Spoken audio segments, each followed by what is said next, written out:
सबसे पहले आज महाराष्ट्र के नांदेड़ से एक बड़ी खबर। यहां एक सरकारी अस्पताल में बीते 24 घंटे में 24 मौतें हो गई हैं। इनमें 12 नवजात बच्चे हैं और 12 वयस्क हैं। शुरुआती जानकारी जो मिली है उसके मुताबिक ज़्यादातर मौतें सांप काटने या अन्य वजहों से हुई हैं, लेकिन दूसरी जानकारी जो आ रही है वो ये बताया जा रहा है कि इन सभी लोगों को जो इलाज के लिए अस्पताल पहुंचे थे उन्हें दवा समय पर नहीं मिली।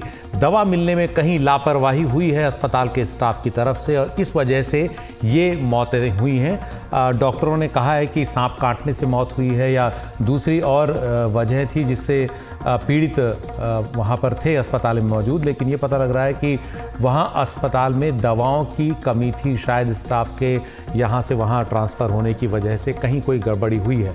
कांग्रेस के नेता अशोक चव्हाण ने आरोप लगाया है कि अस्पताल में मेडिकल का स्टाफ और सुविधाएं नहीं थी और इसकी कमी के चलते ये मौतें हुई।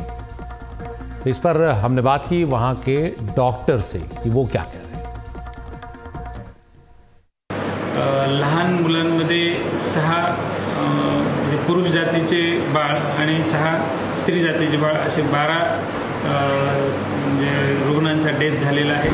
त्याचप्रमाणे स्नेक बाईट, विषबाधा दुसरी म्हणजे जे ऑर्गॅनोफॉस्फरस पॉइझनिंग म्हणतो अशा हे मेडिसिनच्या तिथे पण एक 12 झालेले आहेत।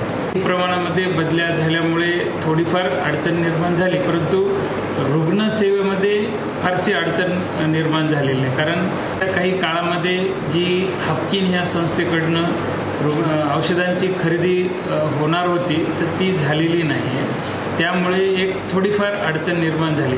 आपले जे काही सँक्शन बजेट आहेत त्याच्यामधनं रुग्णसंख्या जास्त प्रमाणात वाढल्यामुळे हे बजेट पण थोडंफार कमी पडतं आणि मग अशा वेळेस आपण अत्यावश्यक रुग्णांना किंवा गरजू रुग्णांना औषधामुळे मृत्यू येईल असं कधी घडू देत नाही। त्यांना स्थानिक स्तरावर खरेदी करून आणि आवश्यकतेप्रमाणे आपण खरेदी करून देतो। आता कधी एखाद्या वेळेस रुग्णसंख्या वाढल्यामुळे काही किरकोळ औषधांचे की जिथे आजारपण किरकोळ आहे अशाची कमतरता नाकारू शकत नाही, होऊ शकते, परंतु बजेटच्या उपलब्धतेप्रमाणे अत्यावश्यक रुग्णांसाठी मात्र औषधे इथे भरपूर आहेत। और इस पूरे मसले पर ज़्यादा जानकारी दे रही हैं हमारी सहयोगी पूजा भारद्वाज।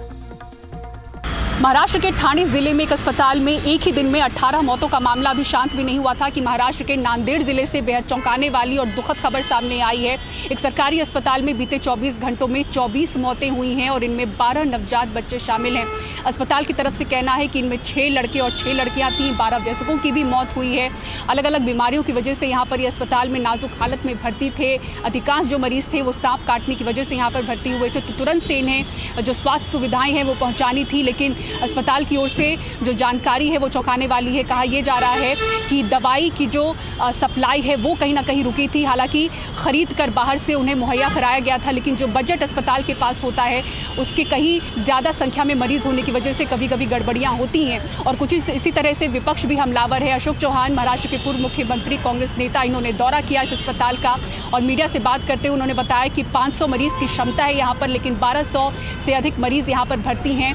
तो ऐसे में जो सरकारी अस्पताल की चरमराई हालत है उस पर वो सरकार पर हमलावर दिखे। सुप्रिया सुले ने भी प्रेस कॉन्फ्रेंस की, उन्होंने भी सरकार पर हमला बोला।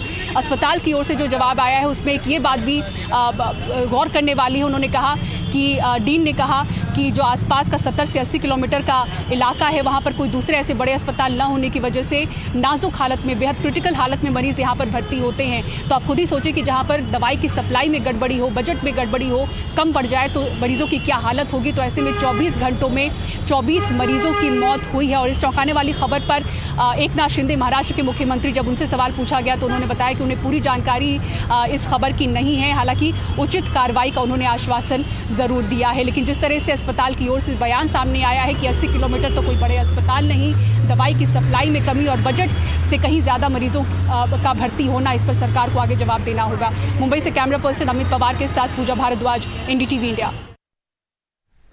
तो बड़ा ही गंभीर मसला है जिस पर निश्चित ही कोई ना कोई जांच रिपोर्ट आनी चाहिए और जवाबदेही तय होनी चाहिए।